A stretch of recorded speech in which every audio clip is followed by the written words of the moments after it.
I'll call a meeting to order, and I'll call your attention to the comments about public safety, and be aware that in the event of an emergency, we can empty the room in no time out the side exits.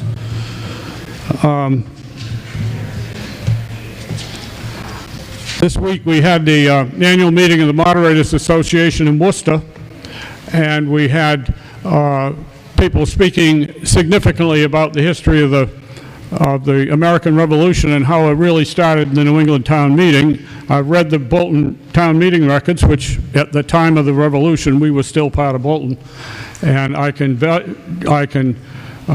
you that indeed on the records of the town of Bolton are very inspiring comments written by the local folk about their rights and their privileges, and especially the privilege of self-government. And probably more than anything else, it was the privilege of self-government that was the factor that made Massachusetts the leader in getting the revolution going. So that's what we're doing tonight, is we're doing those same things that they did back then, the business of the community and self-government by the people themselves. The town clerk, I'll call for the call to the meeting and the constable's return.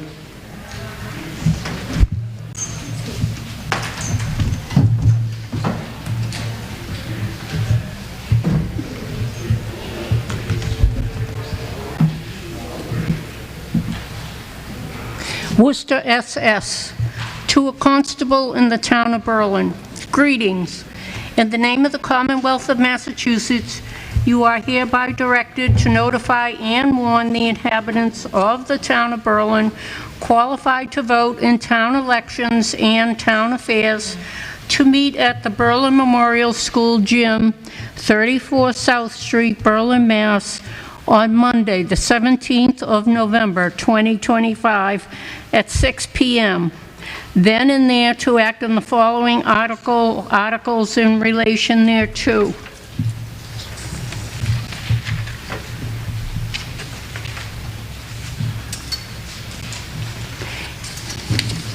And you are directed to serve this warrant by posting up attested copies thereof as per vote of the town in said town 14 days at least before the time of holding said meeting, given under our hands this 21st day of October 2025, signed by Margaret Stone and Lisa Wysocki.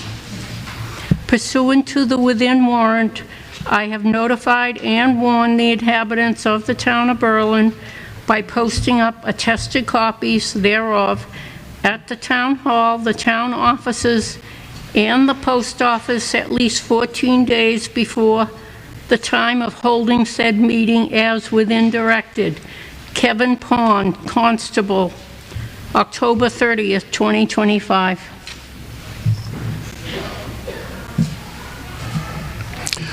It has been suggested that we do a test on our electronic voting instruments, and so I'm going to ask you to register a vote. You can register a vote yay or a vote nay, and just so that we can get a count and get the idea of whether it's working, it will appear okay on your screen on your instrument if it is recorded, and then we'll just see what we get for results up here at the time. Would you please vote now? Any way you want to.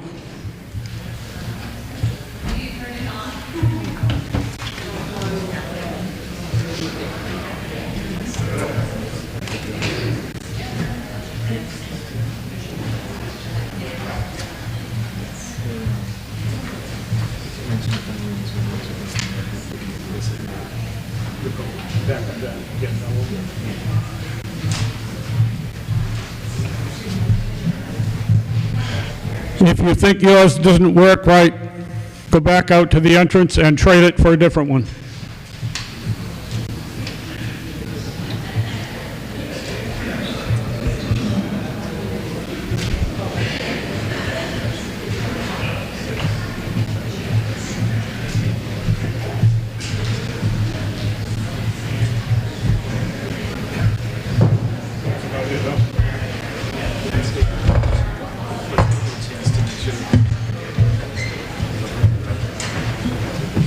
If you just came in and you haven't registered to vote, please register on this, on your clicker. Just push yes or no, either one, whichever one you want to. Just push it so we can see whether it's working. An OK signal should appear on your screen after a little pause.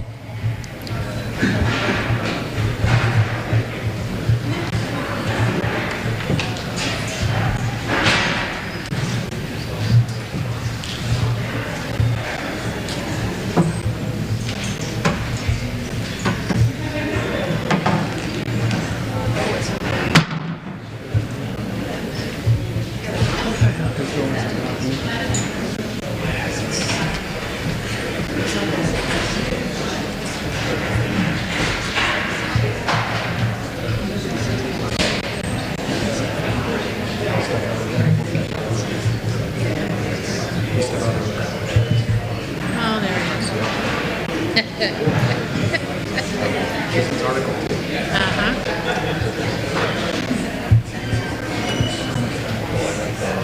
Yep.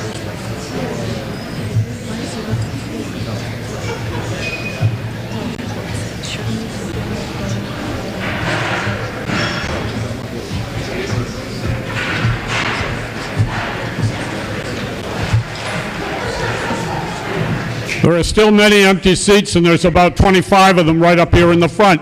Come and have a sit up front where you can hear it. I don't want more chairs set because then the rows won't be in order.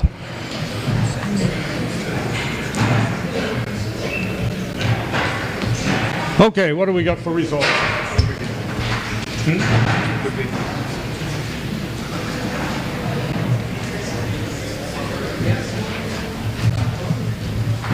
So it looks like we got 105 yes and 44 no, and none of it means anything except hopefully your device worked correctly.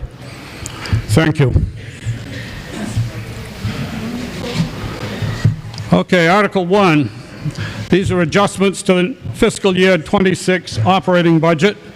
They are enumerated below, and I'll call on Selectman Scott Hawkins to speak to it.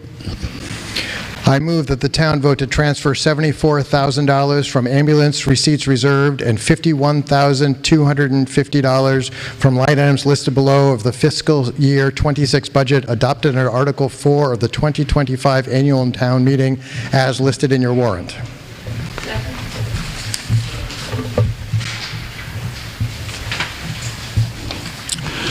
The motion's made and seconded that the town transfer $74,000 from ambulance receipts reserved and $51,250 from the line items listed below of the fiscal year 26 budget adopted under Article 4 of the 2025 annual town meeting to the accounts as listed below.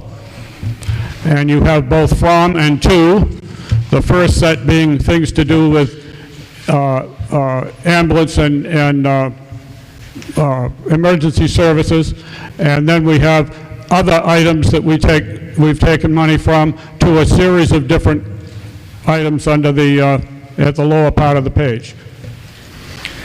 Let me start by saying this actually has no impact on the amount of money that we are taking as taxes from anyone. The ambulance reserve receipts are monies that we receive from ambulance runs from the ambulance department, and we're using that money to do some advanced training for our EMTs and emergency services staff. The second set of transfer, the $51,250, if you remember at town meeting, we did a bunch of cuts prior to it, and we budgeted kind of tightly. A few items we've gone a little bit over on, and some of the items we have a little bit extra in, and we're just making some of those adjustments mid-year, mostly because we have this meeting to make those adjustments, and it makes things work smoother. The Finance Committee has a printed recommendation in favor. Do you have a further comment? So the Finance Committee recommends. Does anyone else want to speak to this motion?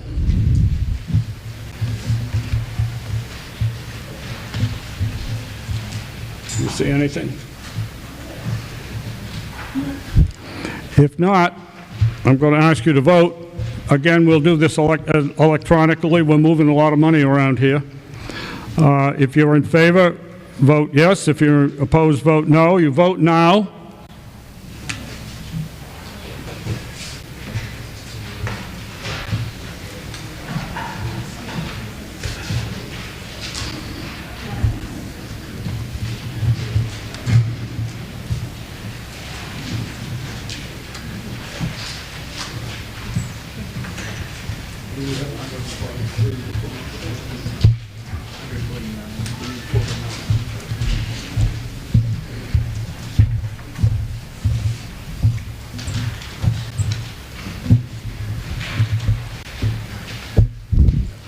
I'll call the voting to a close, and we'll get the results.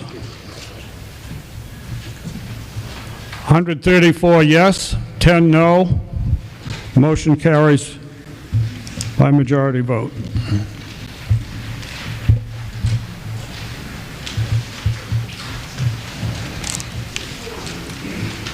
Article 2, replacing the roof on a portion of this building.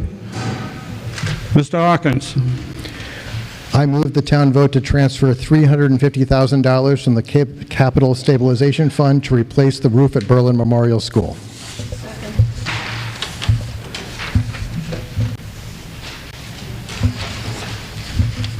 You want to speak to it?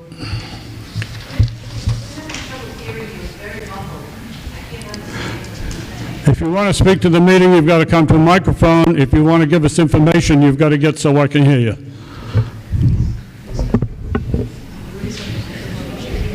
I'll lean down more. The school roof here has been an issue for a little bit of time, and I really wanted to try to get it on this meeting, mostly related to timing. It means that the large number for the replacing the roof doesn't get muddled up in the budget discussion of the operating of the schools, and it also allows it potentially to be timed better, so that if it gets passed now, they have time to potentially go out for bid and have it ready for summer when the kids are not in the school. If it happens in May, it could be another year before, and if you've done construction stuff, waiting a year can have a lot of impact on the price. And so the attempt is to try to do it now.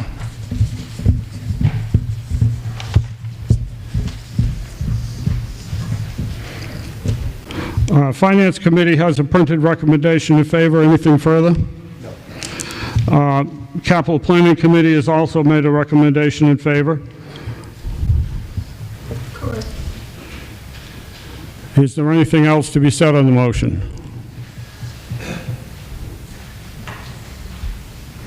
Yes, sir.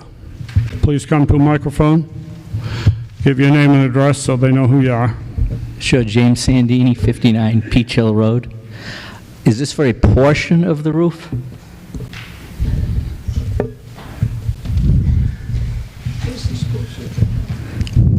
You want me to recognize the superintendent? I'll recognize the superintendent of schools, Mr. Gannon, to explain the matter. So good evening, just to answer your question, and there's two sections of this roof. Would you get a little closer to the mic? Sorry. Please. Just to clarify your question, there's two sections of this roof. There's a flat surface of this roof, and there's the shingle part of the roof. In 2023, we replaced the flat portion, which is the rubber portion of the roof, and that was roughly $242,470. Right now, we're looking to do the replacement for the shingle portion of the roof, which will be the other part of the roof. So, but then the entire roof will be done, both sections of it. That answer your question, okay? Okay, sorry, I was looking over there, I apologize. No. Okay, thank you. Part of what we're shingling is over our heads here.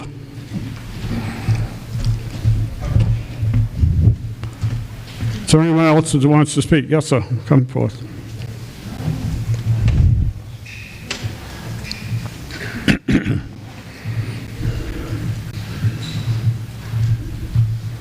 Oh. Rich Mariani, Gates Pond Road. Quick question. When Apple TV filmed in Berlin, and they all had dinner here or breakfast or whatever, did they give us any money? Did they pay any money to the school for all that?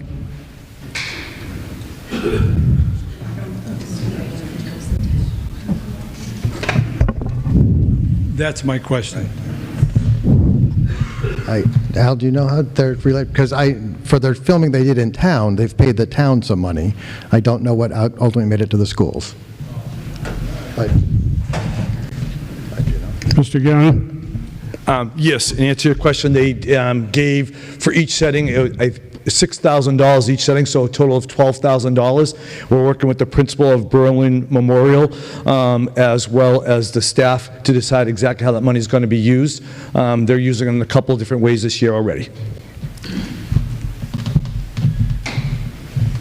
Is there anyone else?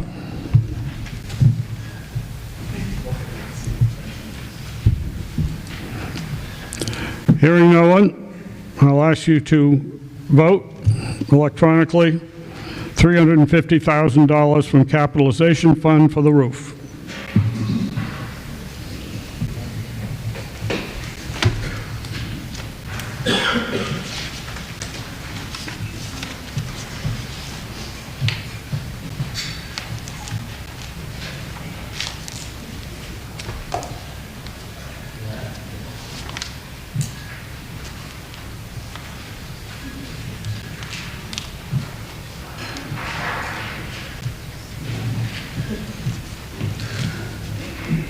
I think we've done it.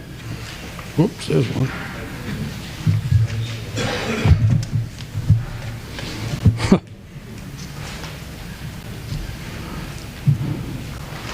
I'll call the voting to a close.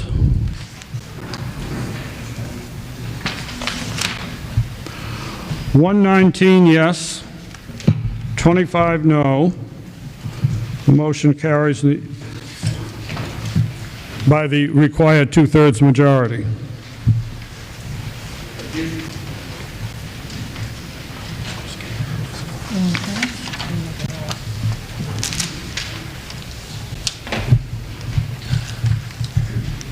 Article 3, to accept Massachusetts General Laws, Chapter 40, Section 15A, transfer of property. Select Board Member Lisa Wysocki. Okay. I move the town vote to accept the provisions of MGL Chapter 40, Section 15A relative to the transfer of town-owned property for the purpose of constructing low or moderate income housing pursuant to a simple majority vote.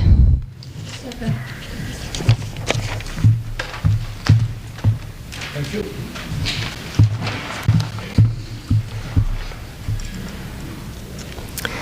Lisa?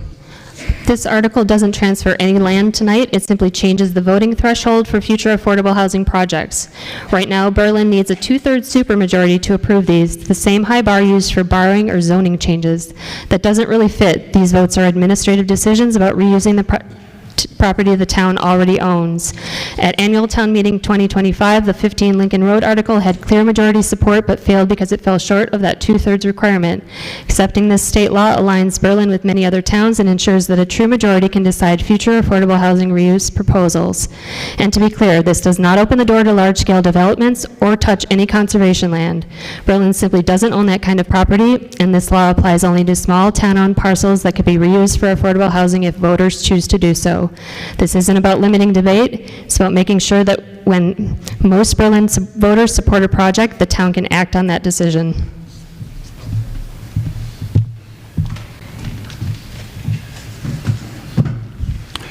Are there others that wish to speak on this motion?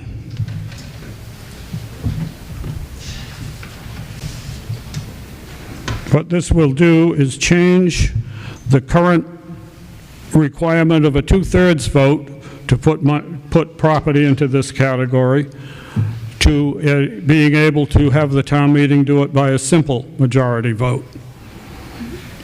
Interestingly, it only takes a simple majority to do it. And if there are no others that wish to speak, yes, Mary?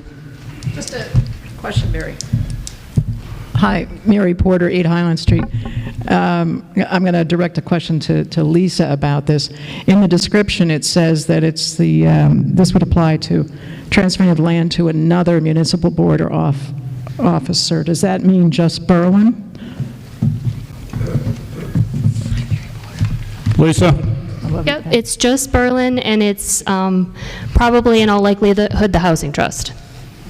Thank you. Are there any others?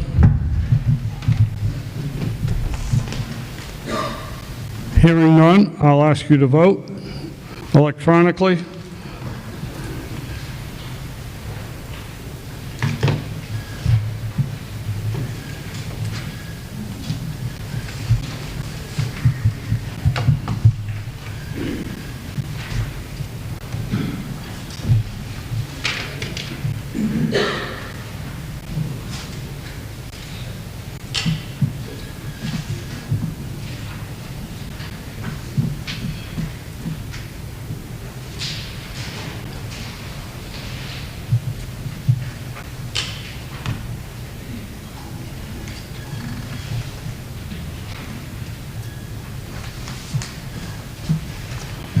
I'll call the voting to a close.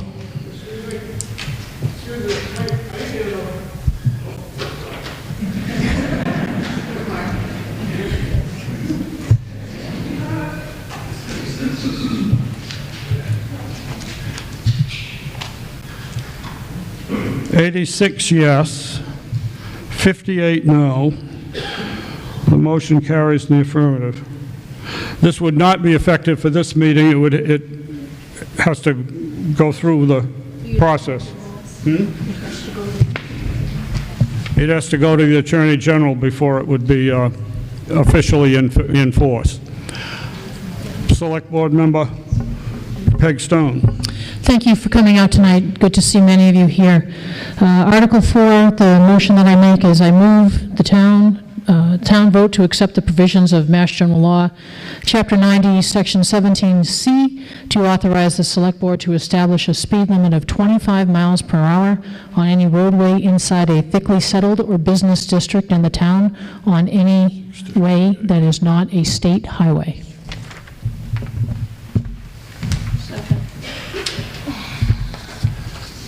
Peg, you want to speak to it? Sure. We've heard your concerns about traffic. We know that Berlin, unfortunately, is a cut-through when there's an accident on 495 and 290, and the unposted speed limit on the majority of the roads is 40.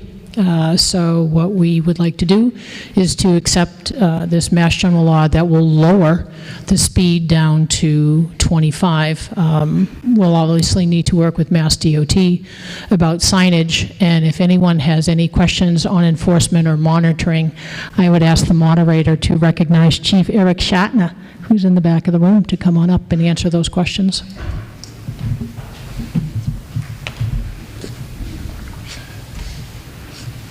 Does anyone else wish to speak to this motion?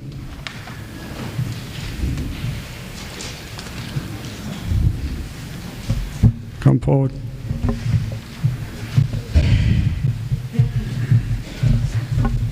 James Sandini, 59 Peach Hill Road. I thought it was 30 miles an hour for a thickly settled area, if I'm correct. Yes, the current law does say 30, but we have an opportunity to adopt to 25 here. The current law does say 30-mile-an-hour zones, but we can adopt a 25 rather than a 30. Do others wish to speak to this? Brenda Ewing, I see another one back there. Yep.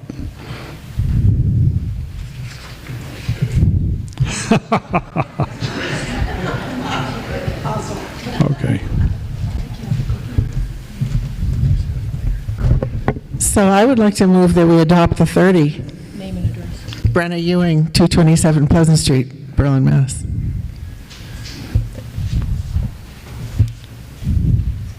Is that doable? I would like to make a motion that we adopt the 30 miles per hour in thickly settled zones. Thickly settled zones.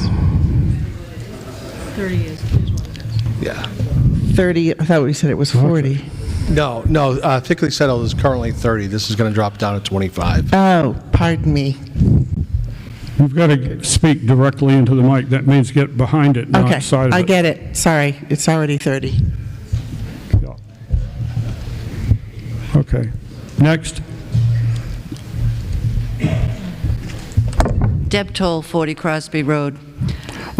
push it down, get it down so you're speaking right into it. I thought I was. No, Sorry. you're too close, you're not close enough. Yeah, could you? You know, knee up. Deb Toll, 40 Crosby Road? There you go. All right, cool. Is this just on the thickly settled areas, or is this also encompassing the 40-mile-an-hour areas? And do you have the police force to enforce this?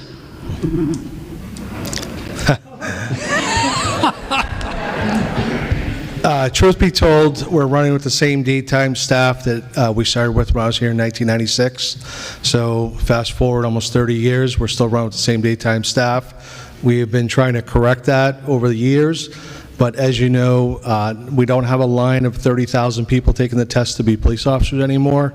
So yes, that is a challenge. This does not touch non-thickly settled areas in town. That's still a state legislature issue that you can take up with your reps and your senators. Yes, and this also includes business districts as well.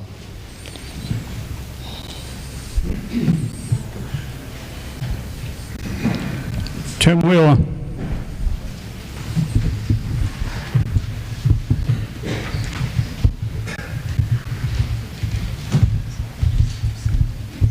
Tim Wheeler, 232 Pleasant Street. Maybe I was asleep, but can you clarify, though, what this really means Talk to the microphone instead of him. In real terms?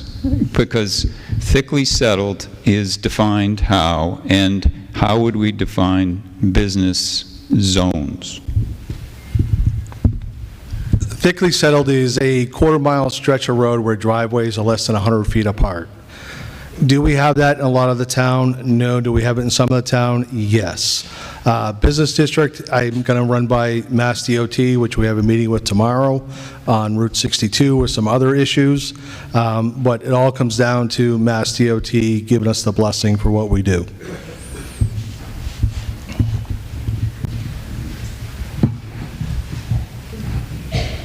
I'll get to you. Tamara Amadon, 211 Pleasant Street, across the street from Tim. There are parts of Pleasant Street going from Sawyer Hill Road towards the post office where there is no street, there's no speed limit sign, and cars get up to like 45, 50 or faster on that particular road. Is that in the, I mean, that's not thickly settled, is it, correct? It should be 40 though, right? I'd say it should be 40, but we have to look back at what the town adopted in the past. Remember, we started setting these things in the 1940s and 50s, far before I was even around. But we do have a book that states what speed limits are supposed to be posted on each road. Well, people come down from Sawyer Hill Road and then turn left onto Pleasant Street to get over to back to 290, and they really pick up speed, and there's no speed limit sign until it gets to the post office where it's 25. So you could probably not only find out what that speed limit is, but get a sign on it. And that, we have the Traffic Safety Advisory Committee. We meet usually bi-monthly, and sign requests like that can be done electronically through us. You know, it's hard for us a lot of times to recognize a sign is down, especially after the winter, whether it was a snowplow or car accident, something doesn't go back up. That's why we rely on the residents to keep us informed, and we'll definitely make a note of that and hopefully get one put up soon.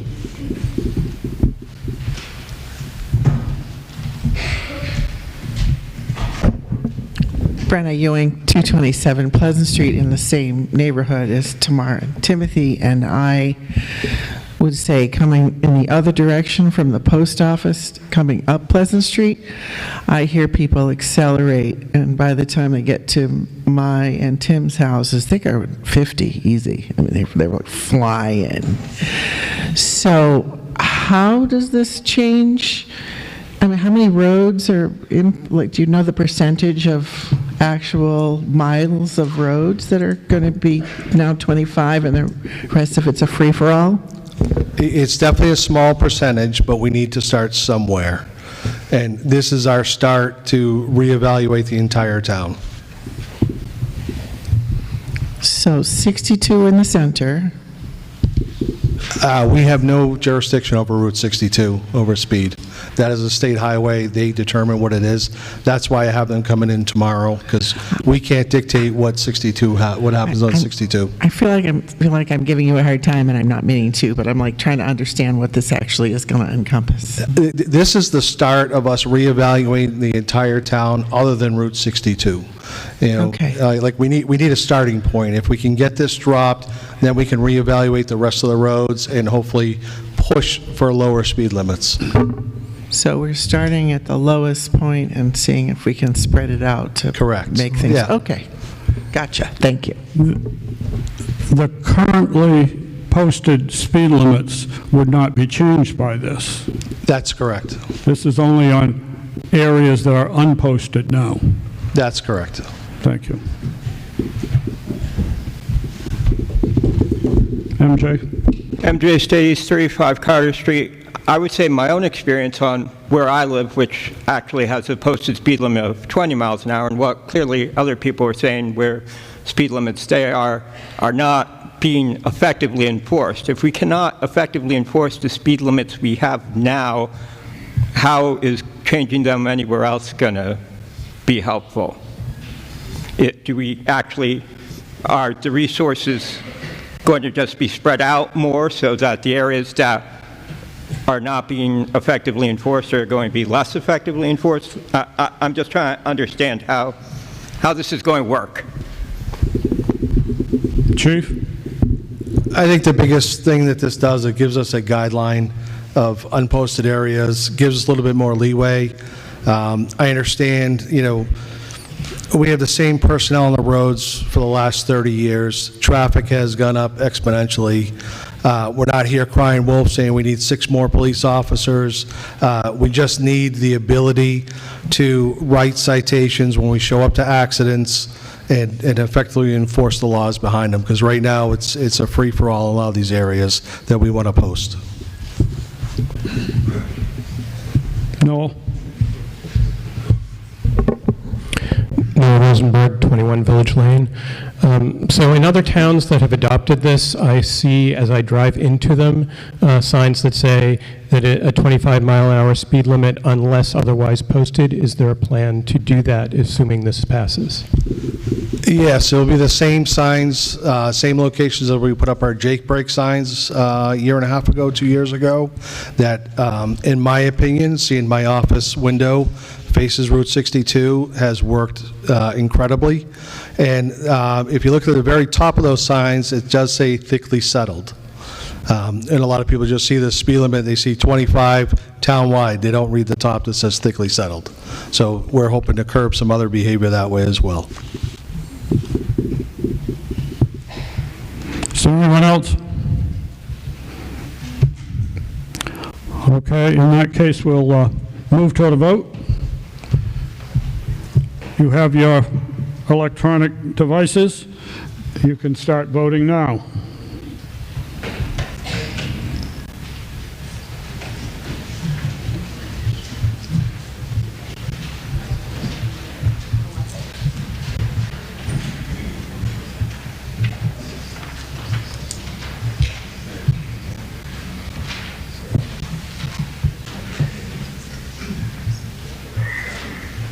Looks like we're there. Oops. Oh.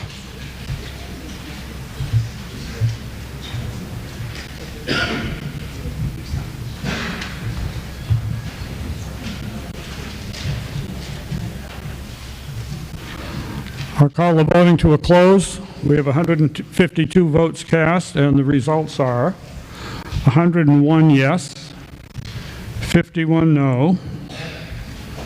The motion passes in the affirmative.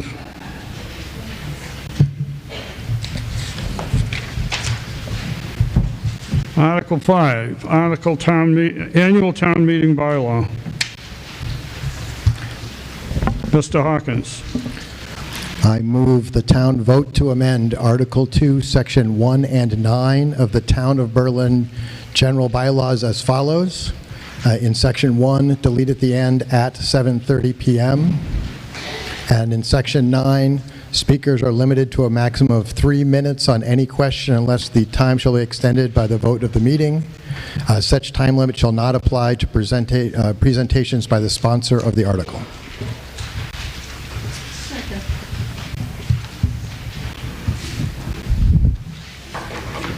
You want to speak to it? The first part really is to give us some more flexibility in the starting time of town meeting. Because the bylaw specifically calls out 7:30, we're not allowed to start before that. And in some years we have longer agendas, and some years we might have shorter agendas, but feeling that if we started at 6:30 or 7 or even 6, we would be able to get out of here a little earlier and have few town meetings that go to multiple nights. The second part, the intent there was really to make it easier for more people to speak so that there could be more conversation of shorter durations.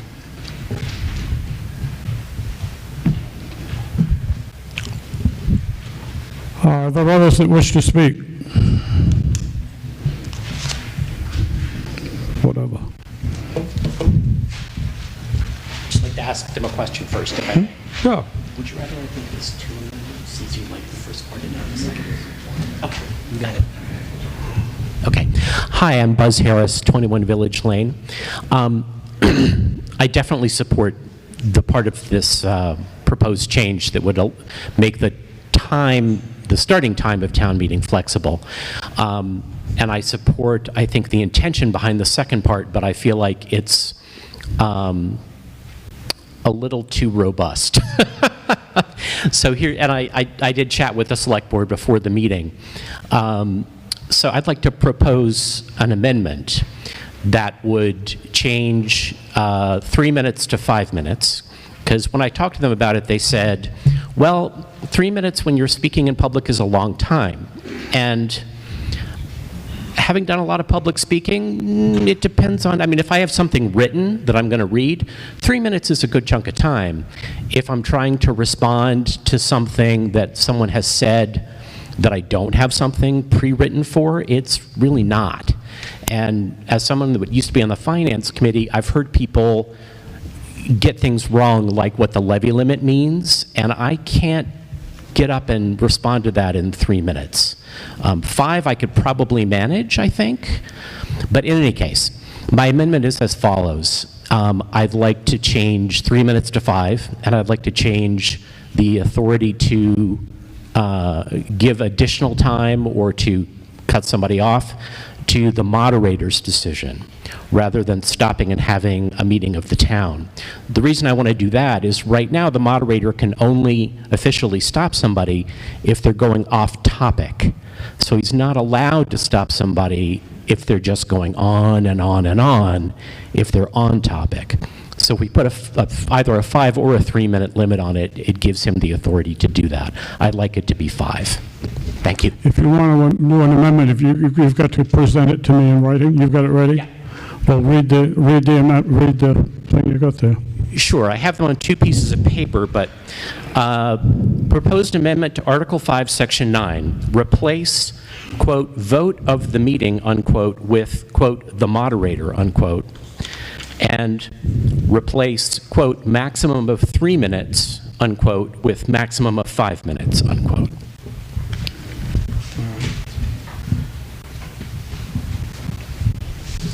Thank you. Thank you. That motion is made and seconded as a proposed amendment to Section 9 here to replace the maximum amount of 3 minutes with 5 minutes. And instead of by vote of the meeting, it would say shall be extended unless the time shall be extended by the moderator. So it give the moderator consideration to make that decision rather than the vote of the meeting. Does everybody understand what this amendment will do to that section?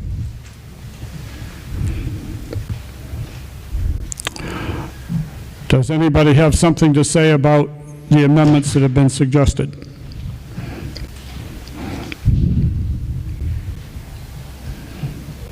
Nope. Okay. The At this time, we have to vote on the amendment. That'll be an extra vote. Replacing the maximum of 3 minutes to the maximum of 5 minutes, and to replace the vote of the meeting for the time extended unless the time shall be extended by the moderator. I'll ask you to vote on this amendment. Only on the amendment. Point of clarification. What? A question of clarification. The screen says 3 minutes to 5 minutes. Are we voting separately on the two parts? I'm not going to put it on my, I'll be able to hear. Sorry. Kai von Fintus, 17 Village Lane. The screen says 3 to 5 minutes. It doesn't mention the moderator part of the question. I'm asking whether we're voting separately on the two. Voting on both. Okay. It was made together as one motion, so I'm putting them both, you're voting on both of them.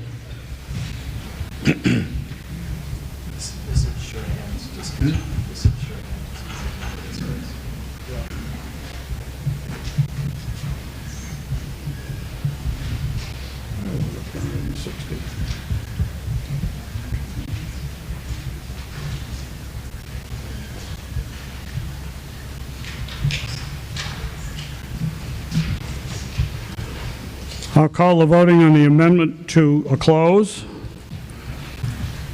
and we'll get the results on the voting on the amendment, whether we want to amend the motion as it was originally made. 102 yes, and 59 no. So the amendment passes. I'm going to read the whole thing now as it currently exists. The annual town meeting for all business except the election of such offices and the determination of such matters as are required by law to be elected or determined by ballot shall be held on the first Monday of May of each year, period. That leaves the select board to determine the time, whatever it might be. And section 9, no person shall speak more than twice upon any question except to answer an inquiry or give information requested without first obtaining leave of the meeting, and then not until others have not spoken, who have not spoken shall have spoken if they desire. Speakers are limited to a maximum of 5 minutes on any question unless the time shall be extended by the moderator. Such time limit shall not apply to any presentations by the sponsor of the article. Everybody clear on what we're now voting on? Okay, we're now going to take another vote, this time as I just read it. Yes or no? Vote now.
That's it.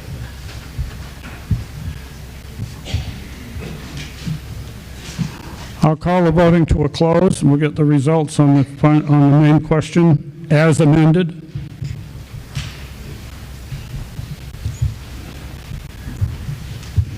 (127 yes, 22 no). The motion passes.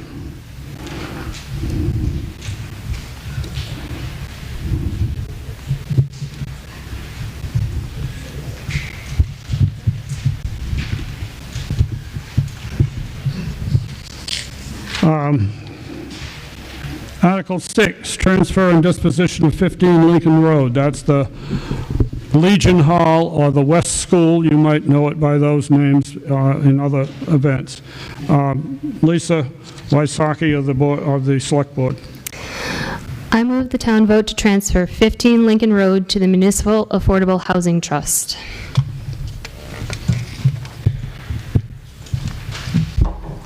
You want to speak to it, Lisa? This article is about deciding what to do with the town-owned property that has sat vacant for several years. The Select Board placed and supports this article because it provides a clear, fiscally responsible path forward. Since the last town meeting, the Municipal Affordable Housing Trust has followed up on the questions that were raised and completed the groundwork to determine the reuse for housing is feasible. The Select Board appreciates that work and agrees that this is the best available option for putting the property back to productive use. Berlin already maintains 2 other historic buildings that are underused, but still require ongoing care and expense. With limited staff and budget, it doesn't make sense to keep adding to that list. Transferring 15 Lincoln Road for housing gives it a defined purpose and shifts maintenance responsibility away from the town while still serving a community need. Selling it outright might bring some short-term revenue, but we'd lose the long-term benefit of keeping the building's character and creating a stable home that will remain affordable for years to come. All funding for any future project would come from Community Preservation Act CPA housing funds, money that has already been raised and is legally restricted for affordable housing use. There will be no new tax levy, no borrowing, and no added cost to taxpayers. This is a practical, long-term solution that closes the loop on a vacant property, protects an existing building, and uses restricted funds as they were intended.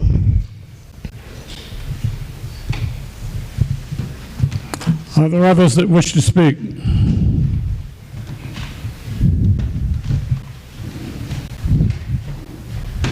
MJ? MJ Stays, 35 Carter Street. When this came up 6 months ago, unfortunately, the question got called right before I got a chance to speak. I'll try to be brief, though. 6 months ago, we had a building that hasn't been used in a while, and it's going to cost a lot of money to fix, and it's not gotten any cheaper to fix in those 6 months. 6 months ago, we had a plan of what could be done with that building, and I think it was a pretty good plan. Some people had some other ideas. Some of them, all things being equal, might have been all right, but most of them lacked either, a board in town that's actually able to do the kind of use that someone had suggested for it, or an outside partner that'd be ready to move on it. The Housing Trust is ready to move. They have a plan. 6 months later, the Housing Trust has a plan and is ready to move. To my knowledge, none of the other ideas that anyone spouted off at the last meeting has had anyone working on them for 6 months to be like, hey, we should do this instead, and here's the plan for that. If someone has done that for the past 6 months, feel free to come up and let me know. Otherwise, I would highly suggest we vote in favor of this and no longer have to worry about the money it would suck up to fix. Thank you. James Sandini, 59 Peach Hill Road. Is there Get this so you're a little bit more in front of you there. I'm Sure. sorry. Is there a number? What is affordable housing in Berlin? Is there a number associated with that or a cost?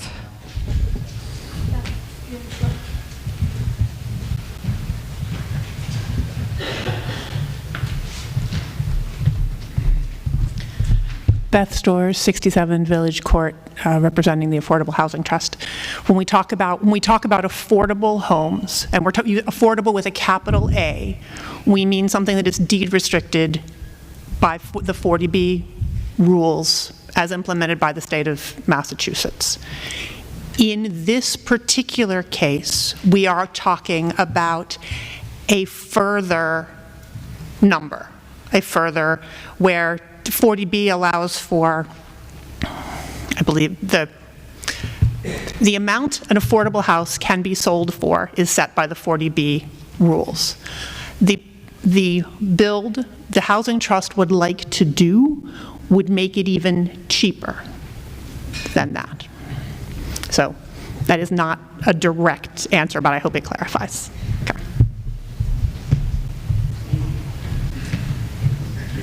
Are there others?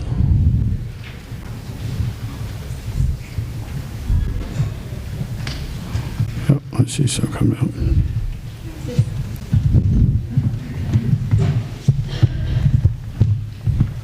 this is Carolyn Reedy from Habitat for Humanity. I think she can come up and answer some of the questions also. Thank you. For that direct question, to be on the subsidized housing inventory, the house has to sell for less than what someone earning less than 80% of area median income could afford. We've been talking, and we would be one of the respondents to the request for proposals if this does pass tonight. And the people we serve earn less than 60% of area median. So it is a deeply affordable house that we would be building if we do respond to the RFP and win the RFP.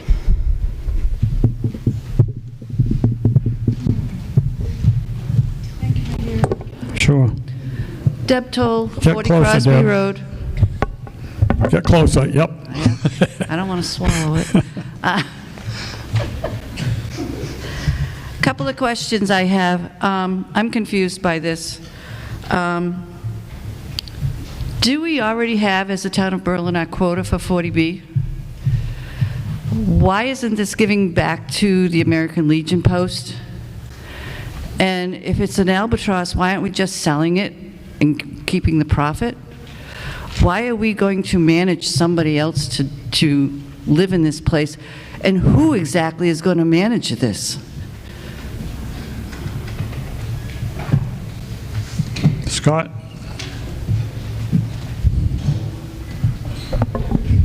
Sorry, I lost my train of thought as walking to the mic.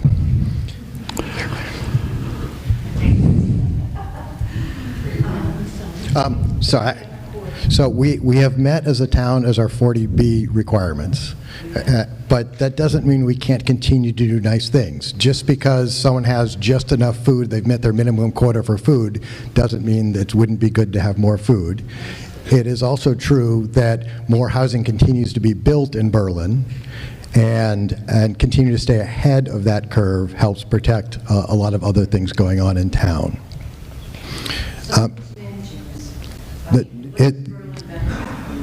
Berlin, as Lisa pointed out, Berlin benefits in several different ways.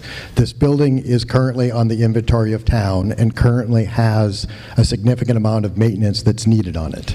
We would not be, as a town, responsible for that maintenance, nor would we be responsible for that maintenance going forward. That we would do a request for proposals for a developer to, along the lines of Habitat for Humanity, to come and renovate that existing building. So keep it as a historic structure in town, and then be able to sell it to someone who has an affordability to keep it as an affordable housing in town. The ongoing maintenance would not be part of the town of Berlin, nor would the ongoing maintenance or management of it would not be a town responsibility. So we would be selling it outright and getting the money back in town? Because it's really a net negative building, the amount of the value as a piece of property is probably less than the cost of maintenance of it, and so the RFP will be who is likely to either pay the most or ask the least amount of subsidy. The subsidy coming from money the town already has set aside for affordable housing. And is there a reason we're not doing this for the Legion? The Legion hasn't used it in a while. I can't speak for them because it requires more maintenance than the town has money to repair it. And so the town doesn't have enough money to really repair it as is. And so remain, if this doesn't pass tonight, the building will likely continue to fall apart further to the point where it is not salvageable even by an outside developer. So does it have to be sold? At the fall May town meeting, several people said they had better uses for this town, this building. None of them have come forward with any practical ideas that could better use this building. But I'm saying, does it have to be sold to Habitat? Sorry, she's asking, does it have to be sold to Habitat for Humanity? It is going to be sold to whoever has the best response to the request for proposals that the Housing Trust would come up with. And so this is to transfer the land to the Housing Trust, and the Housing Trust would develop a request for proposals for affordable housing, and whoever does the best proposal, best meets the needs of the Housing Trust or the outlines of the Housing Trust, it will go to. Sorry, Someone earlier on else she was mostly repeating her earlier questions because I spaced them between standing up and walking to the mic. Brenna?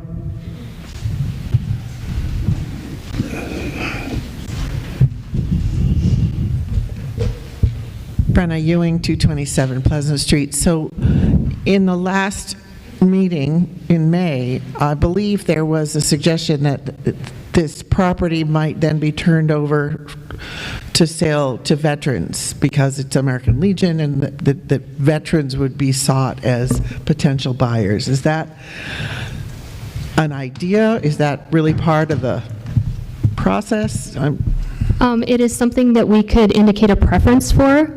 We cannot guarantee that that sort of candidate would come forth and meet the criteria, but we would indicate a preference for that in all likelihood. Thank you.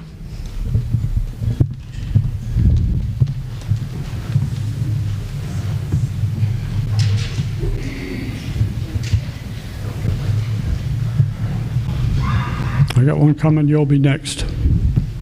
No, you go ahead. You go ahead. Yeah?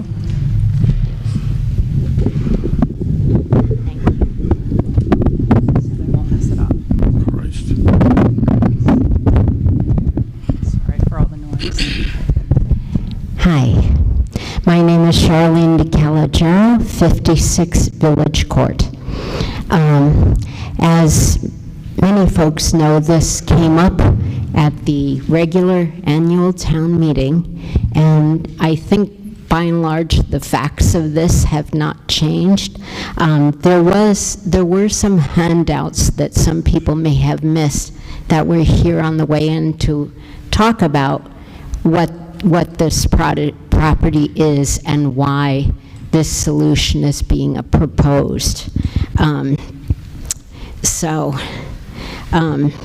I strongly support having true affordable housing in all of Massachusetts, including Berlin. And this particular opportunity, I keep a fairly close eye on 40B opportunities, and there aren't that many in the state. And the fact is that this property is really not appropriate to any kind of business because of the way the road is, the access to the building. So I just want to say I strongly support this. Having organizations bid on this property to renovate is a wonderful solution, and when it's sold, it will be a private home. Yes, it will have a deed restriction on it, but it will be the responsibility of the buyer to maintain that property, as far as I know. There will not be separate management for it. So I think it is really about the best solution we can have for this building and to lower our costs as a town by not having this be a burden. Thank you.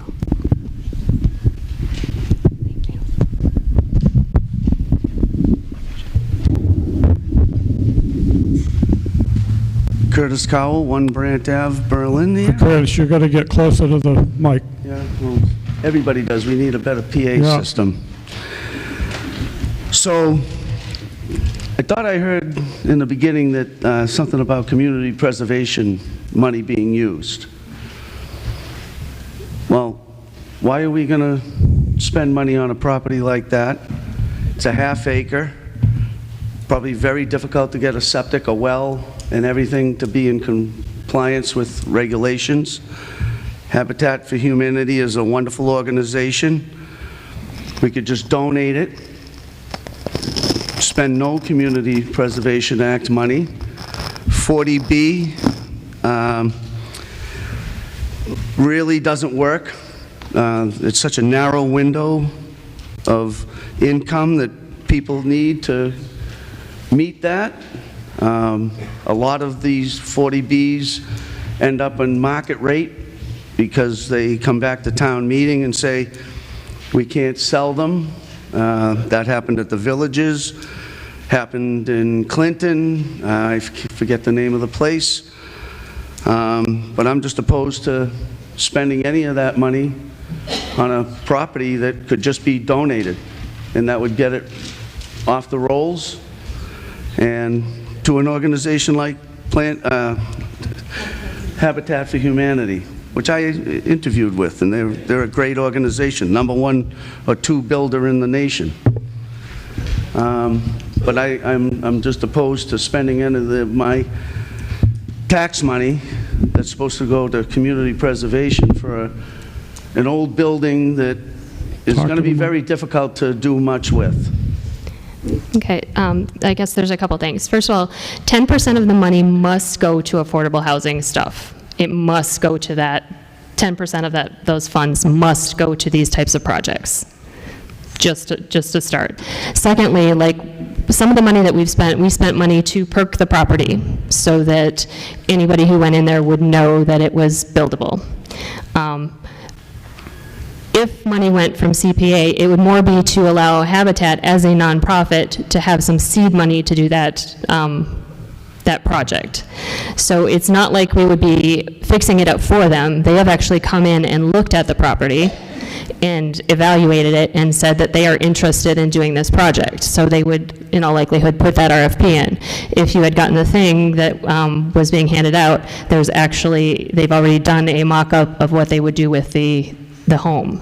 They've had somebody in to look at the foundation and all those things. So it's not like we would be using CPA funds to rehab the project. We would potentially do something to the effect of use $25,000 of the money that is stacking up because there is 10% that has to go to affordable housing, and we don't have a ton of projects to help them as a nonprofit to do that project. So what's the seed money going to go to? It would probably go to Habitat or whoever answered the RFP to give them a leg up on the project.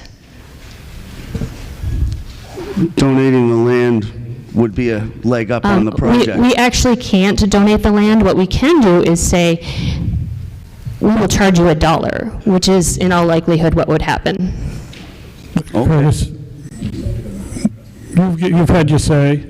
We're not going to have a conversation. What is the more organization between that it's going to people. transfer to? I forget The Municipal Affordable Housing Trust. We were set up as a committee to help to spend the CPA funds that are allocated for affordable housing.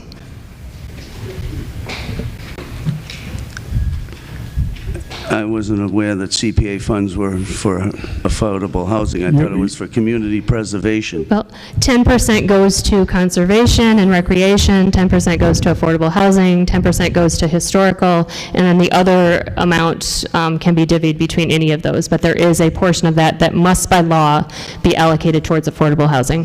I suggest that this conversation cease now. You can talk about it later somewhere else, but you've had enough of the town meeting's time. Pass on? And let's get Pass better on? sound system for town meeting, because I know people can't hear. And If you speak into the microphone, they hear a lot better. If you have questions, you come find me afterwards. Are there others that wish to speak to this one? If not, I'll ask you to vote. Now, this is going to be a 2/3 vote. The vote that was taken earlier in the meeting to change it to a majority vote doesn't cover for this meeting until it's been approved at other levels. So today, we're taking a 2/3 vote as to whether to transfer 15 Lincoln Road to the Municipal Affordable Housing Trust, as Lisa has described what it would be doing. Vote now, please.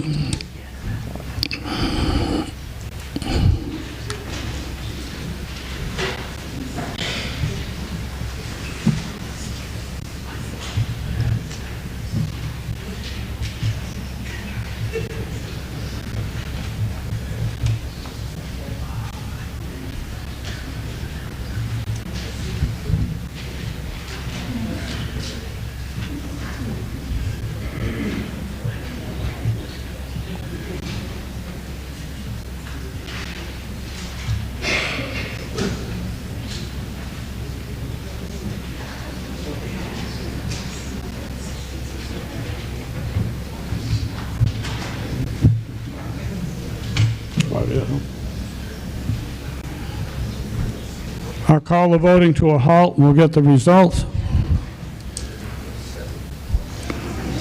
129 yes, 37 no,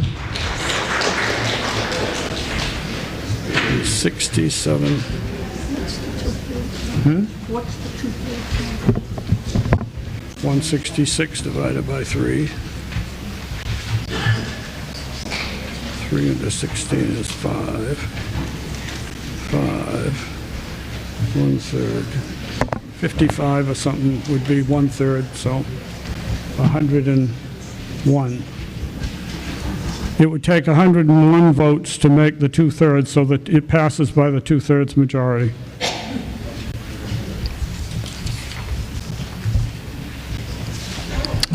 Article 7, acquiring easements around the center of town. Peg? I move the town vote to authorize the Select Board to acquire by purchase, gift, eminent domain, or otherwise, upon such terms and conditions as the Select Board deems appropriate, permanent and temporary easements on certain parcels of land with and/or contiguous to Carter Street, Central Street, and Woodward Ave, sufficient to enable the town to undertake the Complete Streets Road Improvement Project for which the state funds have been allocated, and to authorize the Select Board to enter into all agreements, execute any and all instruments, and take any and all other actions as may be necessary or appropriate to effecate the foregoing purposes. God, that was a long one. I know, I'll have to read the dictionary and I go, oh. The motion is as is printed in the warrant. Peg? So pretty much, as you know, the town received a Complete Streets grant for $500,000 for road and sidewalk improvements on those streets, Carter, Central, and Woodward. This article just gives the board the authority to acquire those easements.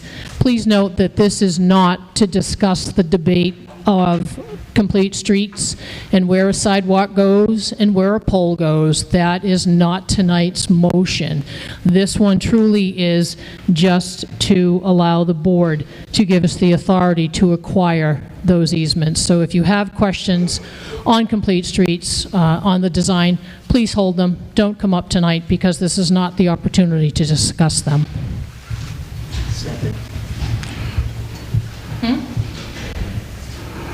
Do others wish to speak to this?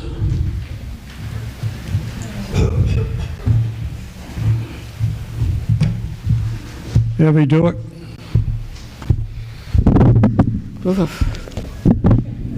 Scary. Evie Dewick, 48 Highland Street. Everybody hear me okay? You guys good back there? All right. I'm not really sure how to address this. I could tell you that I'd like to vote against it, or I could move to pass over. All right, I move to pass over. Whatever you want to do. I move to pass over this article. Please write the motion out for me. I know it's simple, but write it out for me, please. Okay. We have a motion to pass over. Is that seconded? I hear seconds. Does anyone else want to vote? Do you want to speak to the motion to pass over?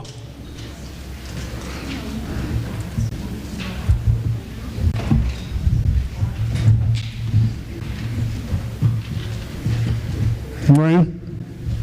Well, if you're going to get up in front of town meeting and say you want to pass over something, I think you owe us all an explanation as to what you think. I can't hear what you're saying. I don't think this is working. All right, so I'm just saying that if you're going to get up and say you want to pass over something, I think you owe everybody an explanation as to what's defective that you think it should be passed over, because I don't want to vote on something without an explanation. Do you want to indicate your reasons for wanting to pass over? I'm happy to say it. I wasn't sure the timing of the speaking. I move to pass over because I don't think we're ready to agree to give the Select Board the power to accept easement and all the other things that they're asking for. The decision to make changes to the town center. I fully agree with. I agree with making more sidewalks and fixing up the roads. I'm also involved with 19 Carter, as probably most of you probably know. So I'm not going to talk about where the sidewalks are going to go, but I do feel that the town needs to weigh in on what the decisions are. So I think that the town administrator and the select board should go ahead and speak with the church council and with any other abutters, like the town residents that live on Woodward Ave, or the town businesses like 19 Carter or the general store, and work out a plan that makes sense to them, and also give the plan to the town to vote on. So that's the reason I'd prefer that they do that first, and then they come to us as a group and say, this is what we'd like to do and this is why, rather than the other way around, which is they want the permission to decide on it first, and then they will come to us and they'll say, we want to do this. And as I understand it, since it's a state grant, we don't have the power to say no or give input at that point, because the select board already have the power to approve any plan that they come up with. Okay. Scott? The reason this is on tonight's agenda, and one of the reasons why we had having the meeting tonight, is the worry about the timing of the state grant and our ability to get through it before the grant expires. Yes, the plan is not fully done, but that this allows the select board to enter into negotiations with those same parties and continue the planning process, which has already had several stakeholder meetings, has met with the groups that were just mentioned, and continue that process going forward. This motion tonight doesn't allow the town to spend any more money, and so if any of those easements required money, those would require coming back before town meeting, and the final plan will require some additional approvals. This motion tonight allows us to continue the process in an agreed non-optimal way, but if we're going to receive the funds and not have to pay for these developments ourselves, we would like this to go on, and we'd like to have the discussion about whether or not this is appropriate to go forward with and not pass over. Yep. Kay? Hi, I'm Kay Skoog. I live at 24 Village Lane. I'm a member of the council of the First Parish Church of Berlin, which is the big church in the middle of town. And this complete streets will affect the area of the triangle around our church, plus 19 Carter and the area like that. This has been discussed with us. The select board came to us and explained it to us, and we looked at it, and we had some conversation about the sidewalks, but we are totally in support of this going forward, particularly because it has to happen within a year. And so, you know that the church steeple is still needing something, and we have problems with other things going on in the front yard and the backyard of the church, and all of this will be handled together in organization that when they start digging up the streets, we'll be doing it only once. And so the council of First Parish Church agrees with doing the complete streets.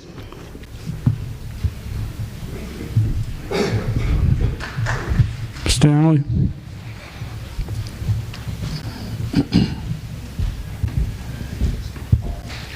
Stan Rogolinski, 88 Barnes Hill. Kay is mostly correct. We have agreed with the select board and with the town administrator to discuss this. We are very open to discussion. The only thing that concerns me is the language about eminent domain. That means they can take it without discussion. So I would perhaps write an amendment to delete eminent domain and keep the rest of the language, but the thing that concerns me is eminent domain. Put that in writing. Stan, will you write out a motion for it? Is there a second to do? You went right up for it. Ready for that.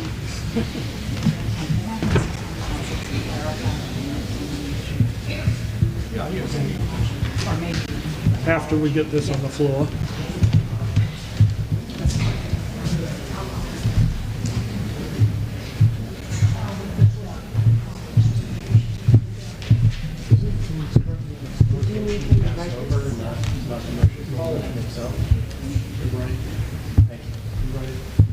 Wait. We're still, I'm mistaken for a minute, Stan. Just hold that for now. We still have the motion to pass over, and we haven't disposed of that yet. So until we deal with what happens with that, we can't start doing another thing to this particular motion. At the moment, we have a motion to pass over Article 7. You want her to talk about eminent domain. It's related to why. The town administrator is asked to have the town council talk about eminent domain. I'll give you a minute here. Make it fast. Thank you. Heather White, Town Council. I just wanted to explain, as it relates to the potential motion to pass over, the reason that the words eminent domain were included in there is that it gives the select board the flexibility to execute what's referred to as a friendly taking, which in some ways is a cleaner process than having to go through an outright grant. So it just simplifies things and gives an extra procedural option to the board. But I do understand that it is a broad term. But that was the intention of that word being, that term being included in there, is to allow for the possibility of a friendly taking, which would be the town acquiring the easement for either as a gift or for an agreed upon consideration. And the ultimate document that gets recorded would be in the form of a taking, which particularly if there is more than one property where easements will be acquired and the property owners are all in agreement with the acquisitions and with the amounts that will be paid for those, it's a simpler and somewhat less costly process to include all of that in one order of taking with the assent of the property owners. I don't know anything about what she said. The motion is that we pass over Article 7. Okay, and that's the one that's on the floor right now. If we vote this, we're done with Article 7, we go on to Article 8. And the only debate we're going to have now is whether we pass over it or not. If we vote no, then we'll take up the article and other concerns that have been expressed. But right now, it's just about passing over. You want to speak about passing over? Yes. All right. About this article. Yep. I have a Hi, my name is Rebecca Davis. Close to the mic. My name is Rebecca Davis, 48 Highland Street. I have a clarifying question about this article. If we vote yes, as opposed to passing over, if we vote yes, would the select board then have the authority to do what they wish with the complete streets, or would the town get a say after that? If you vote yes, we pass over the article. If you vote no, we take the article up again. That's it. That's the question that's before us now, and that's all we're talking about now. Okay. Either you want to pass over it, or you don't want to pass over it. Okay? I feel like we should pass over it. Yes, Buzz.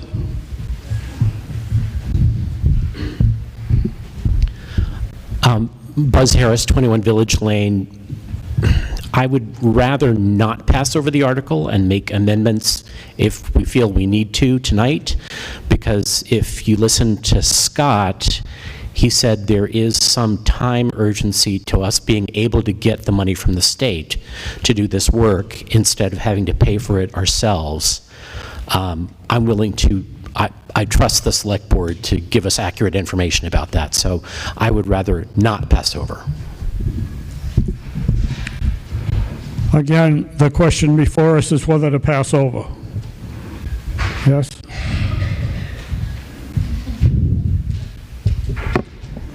Hi, Allison Kastner, 96 Ball Hill Road.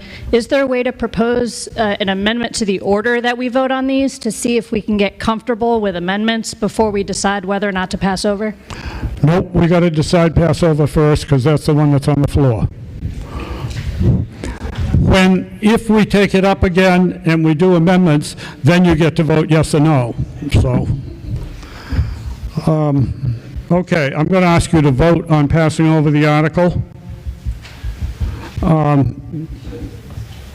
Those in favor of passing over, vote yes. Those opposed to passing over, we go back to the article, vote no.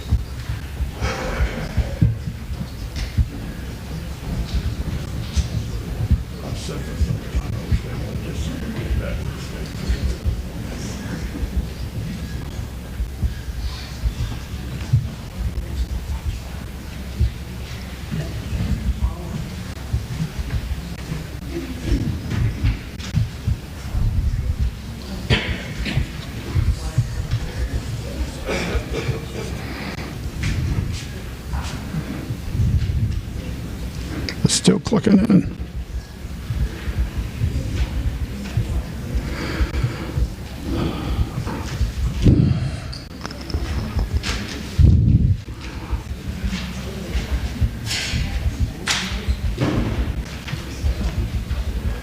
I'm going to call the voting to a close. Those, we'll get our totals now. 56 yes, 99 no. We don't pass over. We take up the motion. Okay.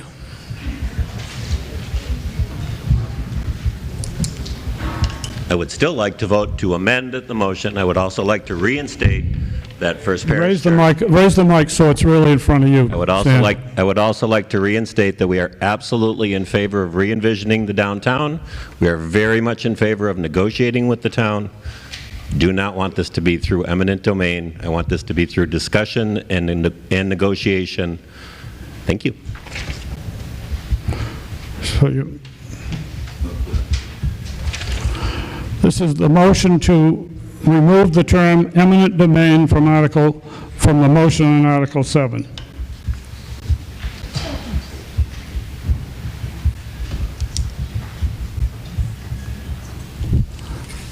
Does anyone else want to speak to the amendment to remove eminent domain?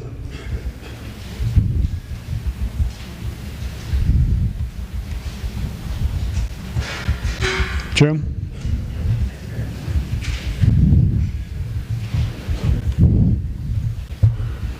Jim McNichol, 113 Boylston Road. Could you clarify what you were trying to say to us? Is there a way, because I support what Stan's trying to do. I'm a member of First Parish. I'm on the property committee there as well. I understand the intent of the select board. I know there's a timeline. I know are being given money from the state. Is the intent of the eminent domain, is there a way to do it or word it differently? Because I think you're trying to say the process could cost less to do the taking because the way it could be wrapped into something. Is that part of what you were trying to explain? And is there a way that we could make that more acceptable so you can continue on with the project in time? Town Council? Heather White, Town Council. I don't know of a way to word it differently. It would be somewhat less costly if, through the same process of negotiation with the property owners, parties agree on whether it will be a grant for no consideration or for an agreed upon amount, that the Select Board issues one document that is an order of taking for all of the easements that are needed for the project. That one document gets recorded in the registry rather than multiple documents that have multiple recording fees. And it's just somewhat of a streamlined process and a little bit of a cleaner title process. So I really don't know of a way to word it differently. And I do recognize that the term eminent domain is somewhat broad. And the authorization would technically give the Select Board to exercise that authority without it being a friendly taking, but I really don't think there's a way to build that into the motion. If the words eminent domain are taken out, that just means that the Select Board would not be able to exercise that option even if all parties were in agreement. It would have to be through a transaction, which is a grant from each property owner to the town with title exams and a number of other preliminary requisites.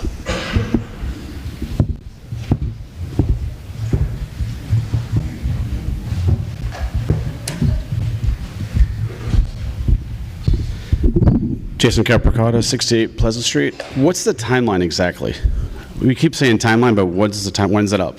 Like, do we have, I guess proof of that as well? Thanks. Town Administrator, Christian Rubin.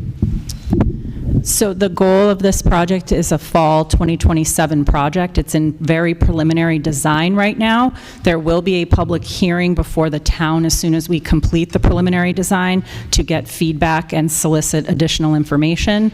It is a $500,000 grant, so we are on that timeline. We have held 2 meetings with immediate stakeholders as well as 2 meetings before the Select Board, and our hope is in December that we would be able to hold that public hearing to seek broader input from the community. When's the grant timeline? My question is the grant timeline. No.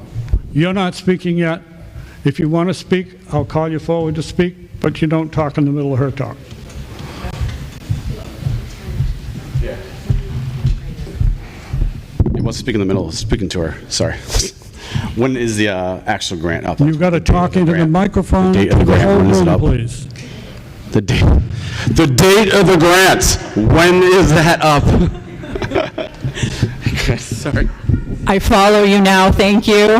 Right now, the grant is through June 30th of 2026. We've already talked to Mass DOT. Typically, those grants would go through the December 31st of 2027. We'll be seeking an amendment to go through there. So we are on a tight time frame.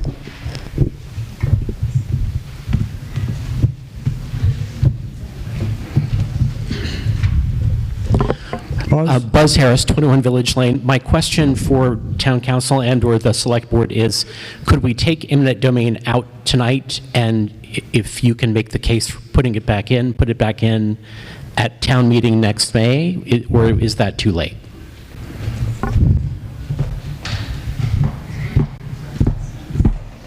Heather White, Town Council. It is possible that there could be a separate article on the Springtown meeting warrant to authorize the acquisition of these easements by eminent domain, but practically speaking, I think at that point, enough of the process will have to have evolved that it probably wouldn't be that helpful. We would have changed direction at that point if the authorization isn't granted tonight.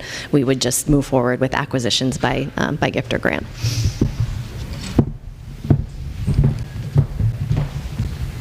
Thomas is coming next. Thomas Andrew, 11 Pleasant Street. I would strongly urge that you support the amendment. There's fundamentally, once it is granted, no such thing as a friendly eminent domain. Ask people who are near the Cape Cod Canal and are looking at the rebuilding of the bridges and so on. I think that everybody is on board with this. Everybody who's down there is willing to negotiate, and I think this is too much executive power to give to the selectmen. So I would urge you to reject the eminent domain and accept the amendment. Thank you. Is there anyone else? Yes, Mary.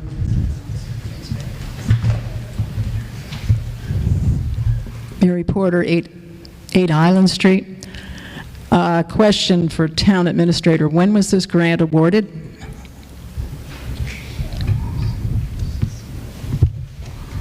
Kristen?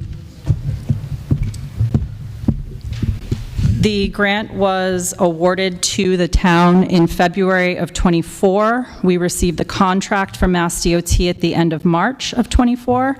The Select Board voted to approve a contract with the engineer in July of '24, and we held our first stakeholders meeting in October of '24. Thank you. As the last speaker said, I'm uncomfortable with the executive power being given to the Select Board here. We've had a long time to get together. We've had since, sorry, what was again that date? The award date was February of '24? The contract was not issued until the end of March of '24. March of '24. March of '24, so we're now in November of '25. Yeah, so kind of what we're talking about is, do we give this power, including the eminent domain piece, which our attorney has said, yes, we really kind of want that language in there. Do we give this executive power now, or do we do it in May when the project is fully defined? Because likely we can get an extension to the end of 27? 26. So I'd kind of like to think about it in those terms. And yeah, I can stand up here and say I voted yes to pass over this warrant article for that reason. I think we have the cart in front of the horse a bit. And I think that we want to get the project done. I live near the center of town. So there's a lot of benefits here, not just the grant money. But I think we want to really get the pieces of the project together before we ask the town citizens to vote on this. It needs to be a collective decision, I think. Thank you. All right, the motion before us is to remove the term eminent domain from the main motion under Article 7. I think we're done talking about that one. We're ready to vote. If you want to remove the words eminent domain, vote yes. If you want to leave them in there, vote no. We will start voting now.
I'm going to call the voting to a halt, and we'll get the results.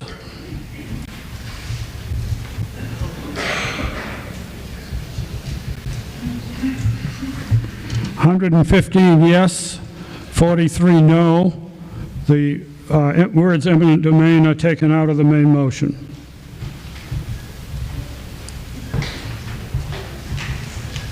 Now we're back to the original main motion, to authorize the Select Board to acquire by purchase, gift, or otherwise, upon terms and conditions as the Select Board deems necessary, deems appropriate, pardon me. And the rest of the language is the same as it is in your warrant. Are there others? Does anyone want to speak to the amended motion at this point? Yes.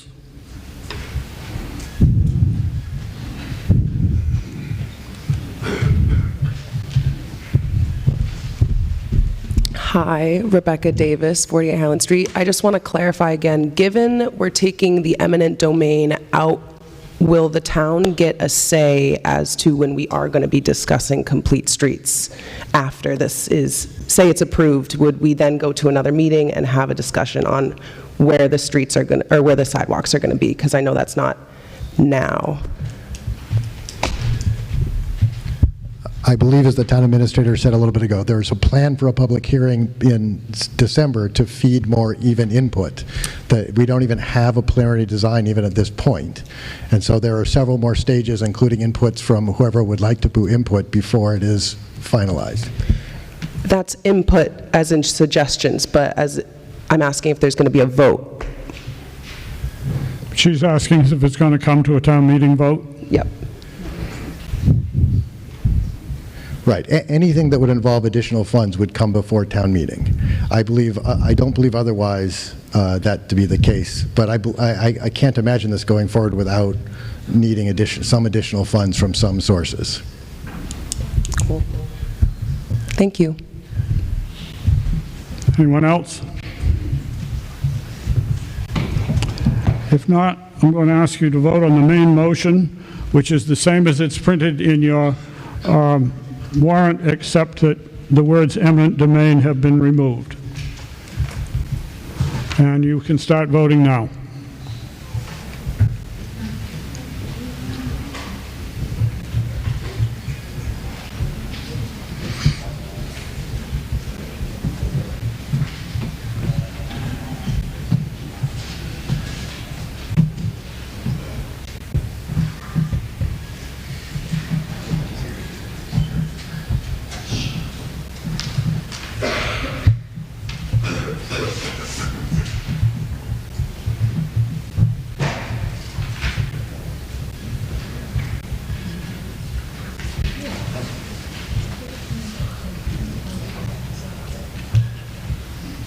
It's always fascinating to me. Motion made, second. Still about 160. 65.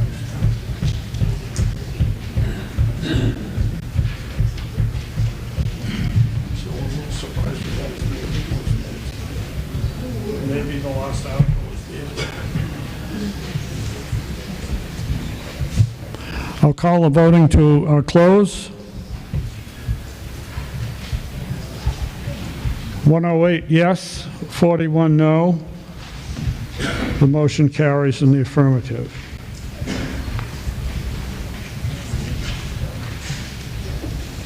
And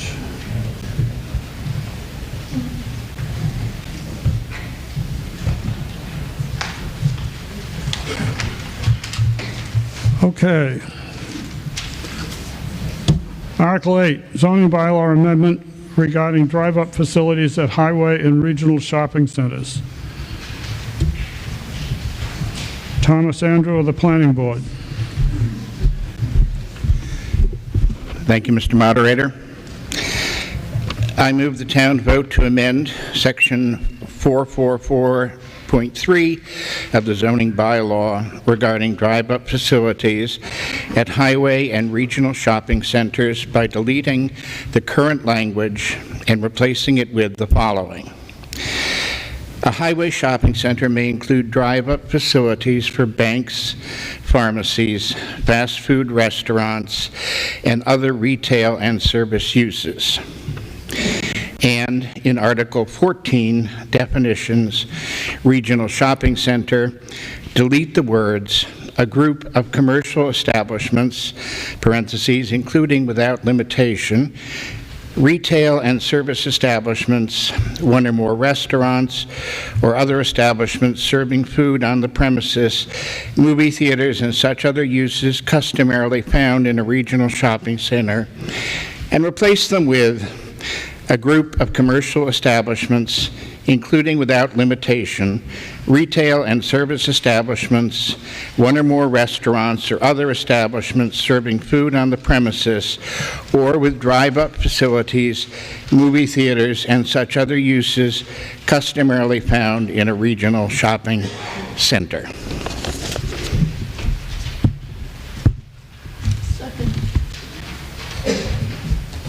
Motion is made and seconded, basically as you saw it, as it's printed in your it is in your warrant booklet.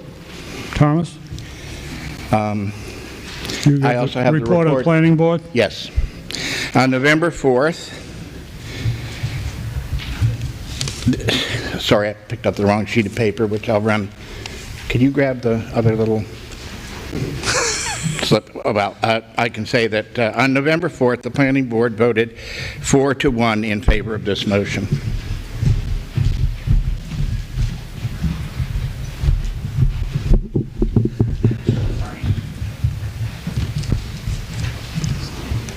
On November 4th, the Planning Board voted 4-1 to recommend passage of Article 8.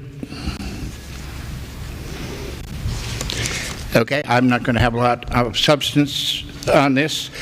You will notice that there's a considerable resemblance between Articles 8 and 9. Article 9 is a citizen's petition. Would you speak more directly? Article 9 is a citizen's petition, the point of which was to allow drive-through facilities at restaurants, banks, pharmacies in the Solomon Pond Mall Overlay District, and the Highland Commons Overlay District. It was a citizen's petition. When it came to the planning board, it didn't exactly fit with the language of the existing zoning bylaw. So this Article 8 means to accomplish that, and the adjustments have just been made to allow it to fit appropriately within the zoning bylaw.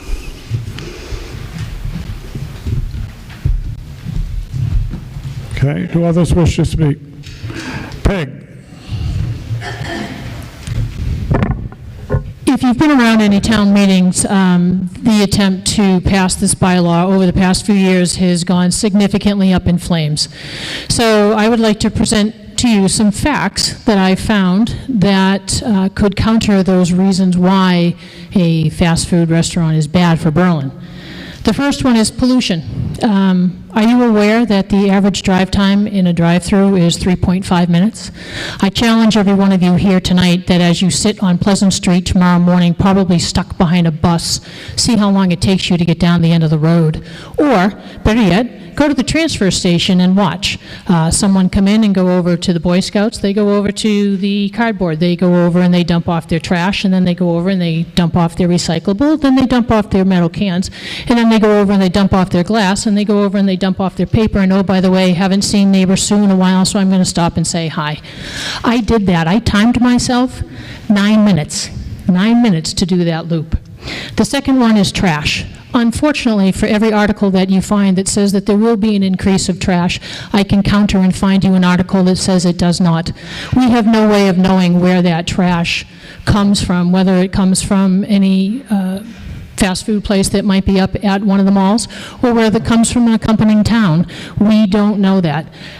There are agreements already in place with Solomon Pond and Highland that talk about how they have to go out and pick up trash in the parking area and around, and if they don't, we get to fine them. So that's taken care of. And are you also aware that many of the containers that the fast food comes in are in fact recyclable? But let's call it what it is. People are slobs. It's a lot easier not to carry the trash in my car and not to go home and be berated as to why I didn't call and ask if someone wanted something. It's much easier to roll down the window and whiz it out around a corner when there's no one behind me. Next comes up is fast food is bad for you. First and foremost, the town bylaw should never tell me what I can or what I cannot eat in my town. Every town around us has a fast food restaurant. The solution is simple. You want to go, go. You don't want to go, don't go. There are healthier options at these restaurants. There's apple slices, there's water, there's yogurt, there's oatmeal, there's wraps, and there's potatoes. Salads, you just have to look for them. And lastly, I want to talk about the elephant in the room that no one seems to bring up, and that is the amount of lost potential and revenue that this town has suffered because those 3 establishments couldn't come to Berlin because of this bylaw. Unfortunately, we tried to get the exact number from Hudson, and they wouldn't fork it over. They said it was proprietary information as much as Kristen begged for that information. But we've all gone there. We all know the prices. We all see how busy those places are. You can probably come up and extrapolate your own numbers.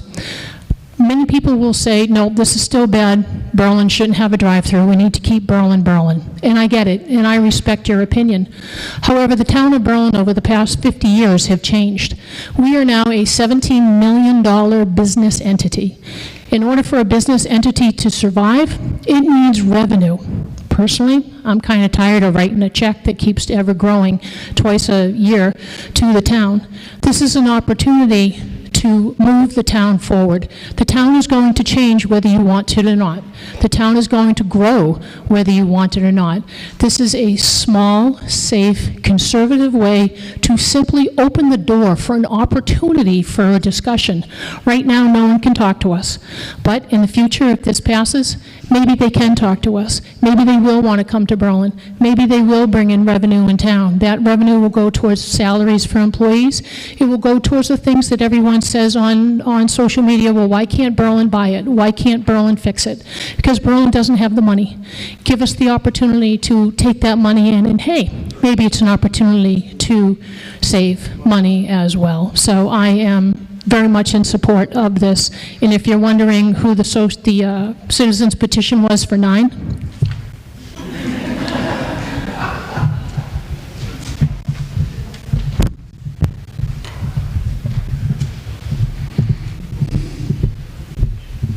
Hi, I'm in support of this as well, which, considering I'm a retired chef with 40 years of professional restaurant business, might sound funny. But the reality is that when people go into these establishments, fast food, they know whether or not they're staying to eat it there or they're going to take it out the door.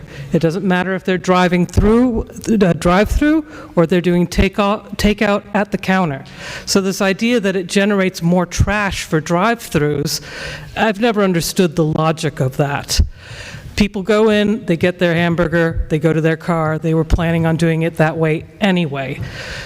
The one thing that isn't thought about is drive-throughs are helpful for people who have mobility issues, for parents with kids in the car. How many parents here picked themselves up at Dunkies while their kid was asleep in the car?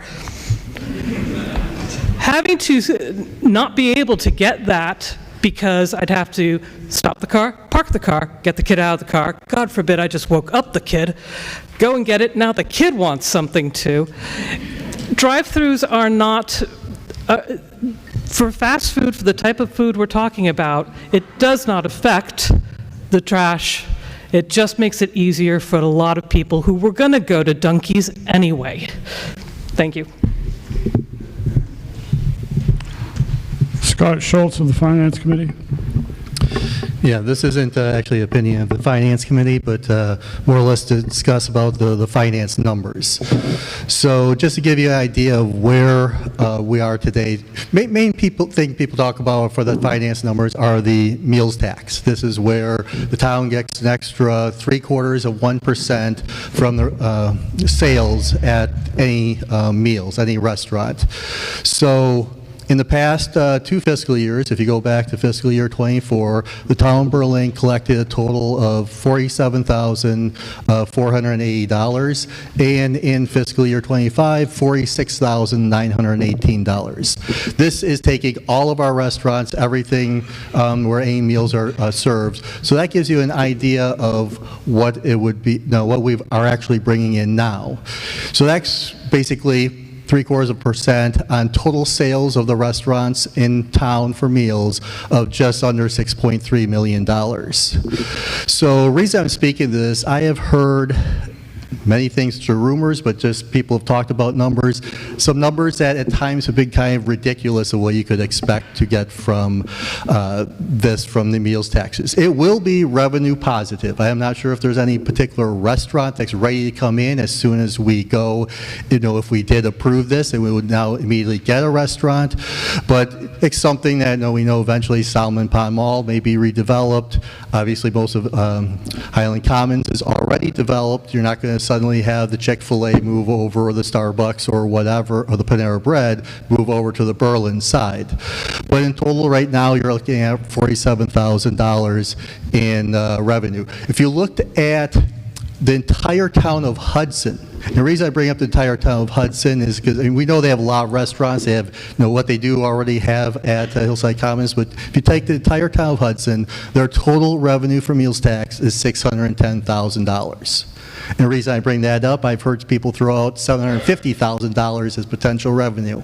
That's not even come close to that. I mean, in the future, we maybe can double our revenue from the meals tax. It will be positive.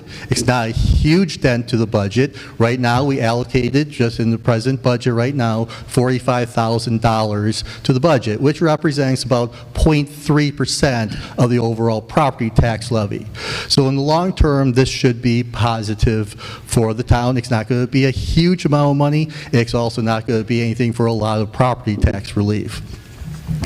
The one thing I do have concern with this is the fact that this thing is zoning only down to for Solomon Pond Mall and Highland Commons. We know we have another establishment that's been trying to do a drive-through for some time. And what area I have concern is, what's the possibility that we can actually do this and not be sued by the other entity on this? And therefore, in the short term, this turns into being actually a revenue neutral or a negative negative thing if we have to start dealing with legal expenses. Thank you.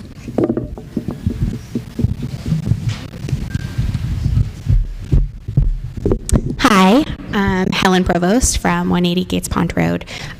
Maybe a naive question, but should this pass, how do those tax dollars then get allocated in the future? Because I would think it's not just, oh, everyone's property taxes are lower. What is the process for that? The money just goes back into free cash. So we wouldn't sit here and say, you get, and part of the budget process, so we wouldn't sit here and say, you get $1, you get $1, you get $1. It would be part of the overall budget. And then it comes to town meeting and it's voted? Correct. The question, in case you didn't hear it, was, does it come back to town meeting to be voted upon? And your answer is yes. Scott Schultz. Just to, if you go to the town meeting warrant, if you actually went to the budget, you would look back on page 28. You will see there's local receipts. And if you go to 29, you will see under local receipts the state meals tax. And you'll see where we allocated $45,000. And that's how it would go forward through the budget. So you would get a chance to vote on that. Tom? Tom Sanford, 425 Sawyer Hill Road. I'm urging you to vote no, and the reason being is we don't have any proposals before us right now that would utilize this if we pass it in. We do have time, and I think we need to think about what we're bringing in versus what's going to go out. We talk about extra trash pickup. We talk about possibility of lawsuits from proponents that aren't happy with us. There are a myriad of reasons why we need to think about this a little bit longer. It's not urgent that we do it tonight. I suggest you pass this over, send it back to the planning board, and have us work on something that we can all get behind and support, and not just the hodgepodge of let's put this in and let's do that. Thank you. Scott?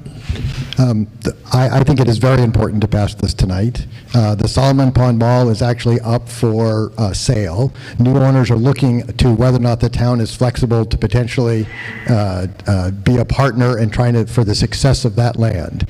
Solomon Pond Mall pays way more in taxes than anyone here in this room, and if that mall and that land ended up going downhill, it would in fact impact our taxes significantly more than any revenue we get from meals tax. For me, this issue is, you know, the horse is already out of the barn. All three of the drive-thrus in Highland Commons first looked at Berlin.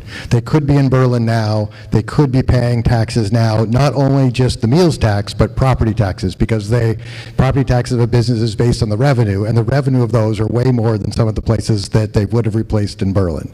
And so I think it is important to do this now and not wait, and show that we're the right partner. And it's important now because we don't know what the next business is to come in. We don't know a business right now that goes, oh, I'm not going to go into Berlin because I want to drive through. And I think it's important. The planning board voted 4-1. They already have a positive opinion on this. I think we should support this.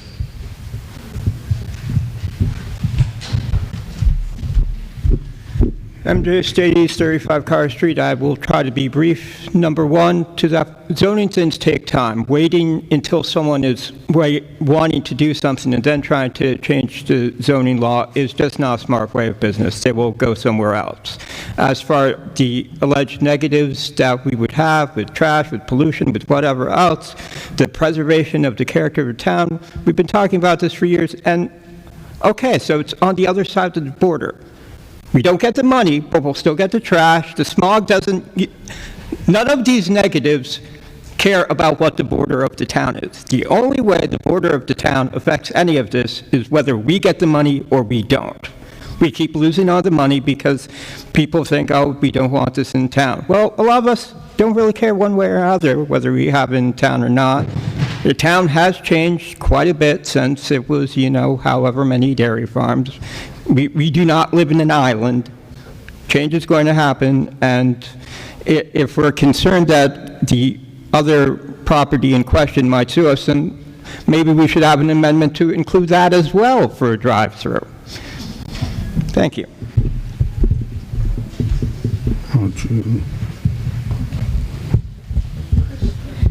Sue Roberts, 102 Central Street. This is neither for or against, it's just a clarification. The mitigation money for the trash pickup is for all of Berlin, or is it for a small area of Berlin around Highland Commons? Thank you.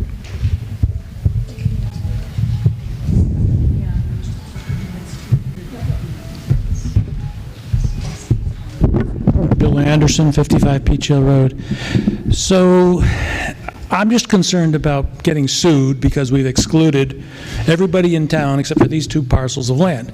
Does the planning board have any comments on that?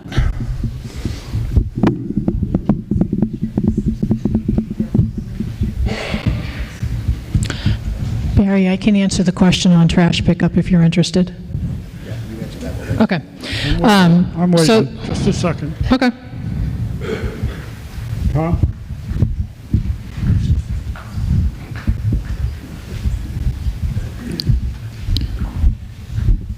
Well, I'm going to quickly defer to town council on this because we did put the question of whether this created any liability, any likely liability for sort of spot zoning or whatever. I would just point out that there's a ton of stuff that can be done in these districts that can't be done anywhere else. And there's, I think, a logical distinction to be made between parcels that are on these major isolated commercial properties versus a use that is right next to somebody else. So I think there's very little chance, but I'm going to defer to town council because we did ask about this. Peg? No, I'll let her go to answer Tom's question. Go ahead.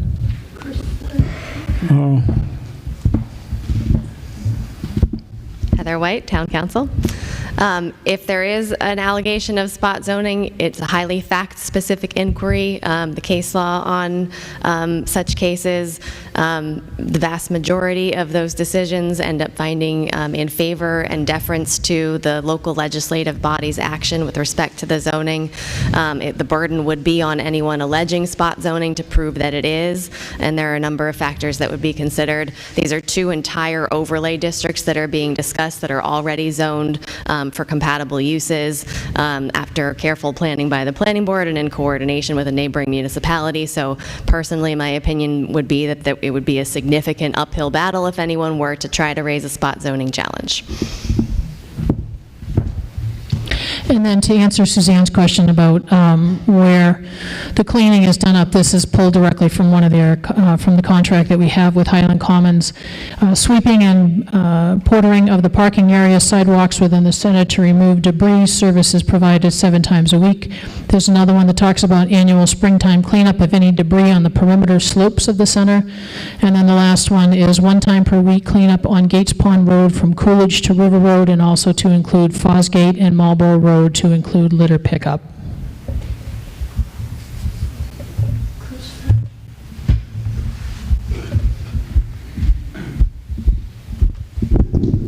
Good evening. Chris Flynn, South Street, dead end. I just would like to let you know that since I've been in town for 48 years, the Solomon Pond Mall went in. We had 3 eating establishments there. They're gone. So as far as taking, trying to get some more revenue, tax revenue on food sales and whatnot, those restaurants are gone. The West Street Tavern has changed hands 4 times since I've been here. We're looking at a town that has 3,000 plus people as opposed to Hudson, which has 20,000 people. And how much we can support or how much we can even bring someone into town with that kind of population challenges my math. I'm not sure that's going to work. Thank you.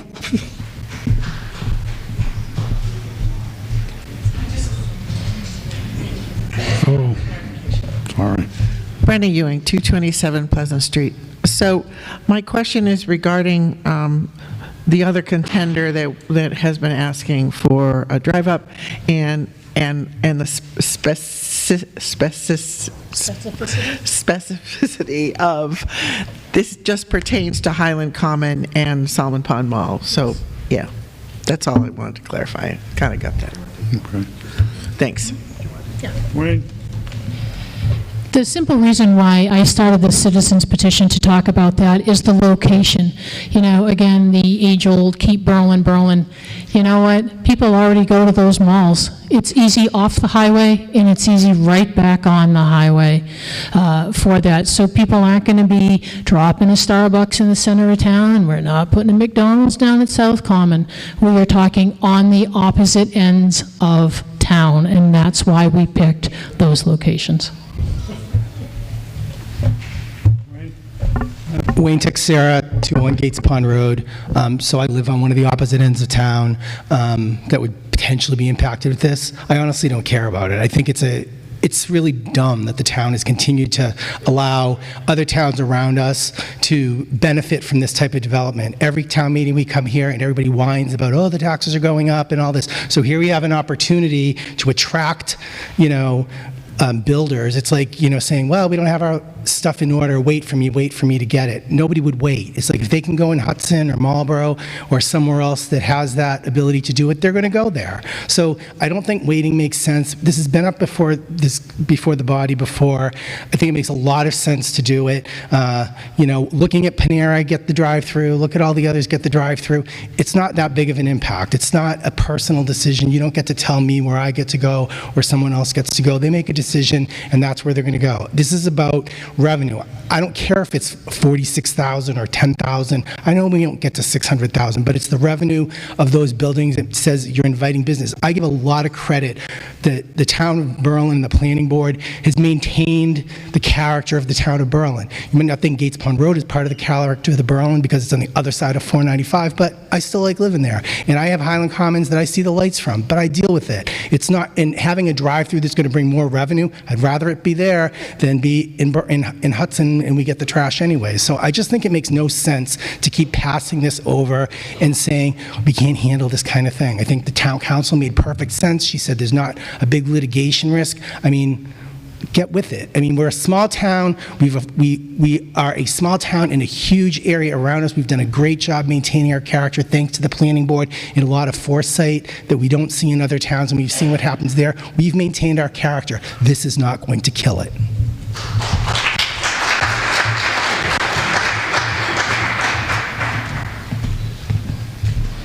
Adam Parody, 28 Bassett Road. I hate following that up. Everyone clapped. But one of the big things that I wanted to just speak about is I grew up in a town, Reading. It was right on the border of 93 and 95, and there's two major highways. And we're kind of also in a very similar state here in Berlin, where we're in an awesome position to have cars come and get food there and not live in this town. So like the number of people in the town doesn't actually matter here. What matters is that it's not going to affect our traffic going through the town because it's on the outskirts of town and would produce revenue for our town in order to continue to fund all the things that we talk about on a yearly basis. So that's about it. Thank you guys. Tom Pernod, 91 Ball Hill Road. I'd like to call the vote.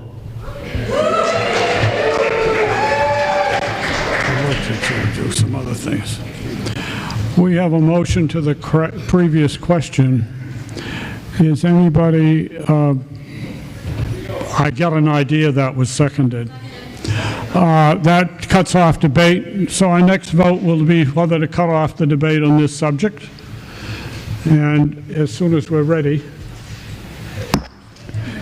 This is an unanticipated vote, so we have to put it into the computer before we start.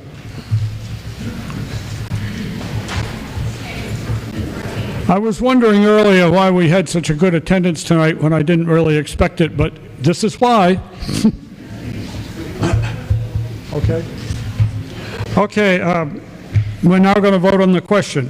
You're voting now only on whether to vote, cut off debate and vote. If we vote yes, it stops the debate and we'll proceed to another vote.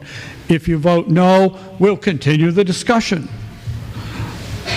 So vote no on the moving the question.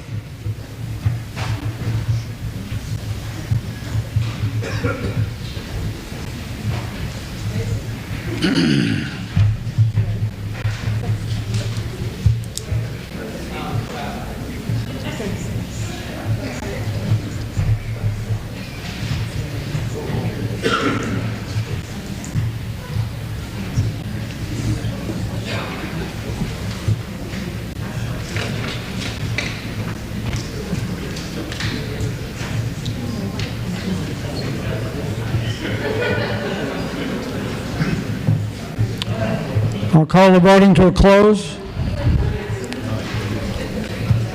136 yes, and 11 no. We will now return to a vote on the question. The motion before us now is the one that is printed on the bottom of page 5 of your booklet, as Thomas presented it earlier, and includes a couple of lines onto the top of the next page. At this time, I'm going to ask us to vote on that, and it's, again, you're voting on that actual motion. Begin voting right away.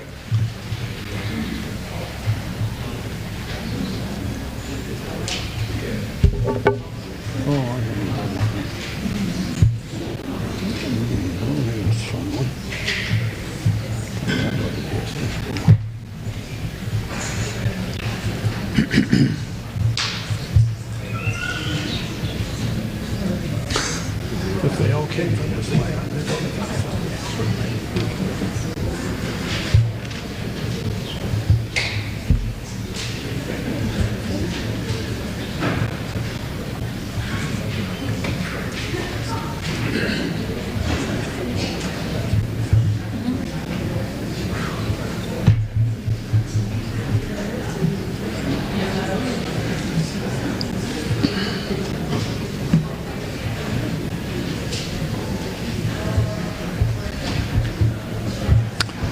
I'll close the voting on this one. Yeah! 130 yes, 22 no. The motion carries. With the required 2/3 majority. This is a 2/3 vote because it's a zoning bylaw change.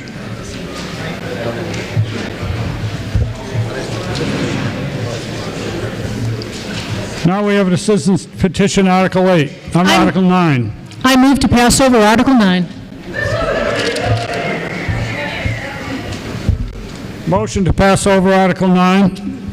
All those in favor say aye. Aye. Those opposed, no.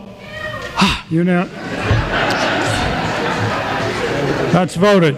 And Mr. Moderator, I move to adjourn the town meeting. How about dissolve?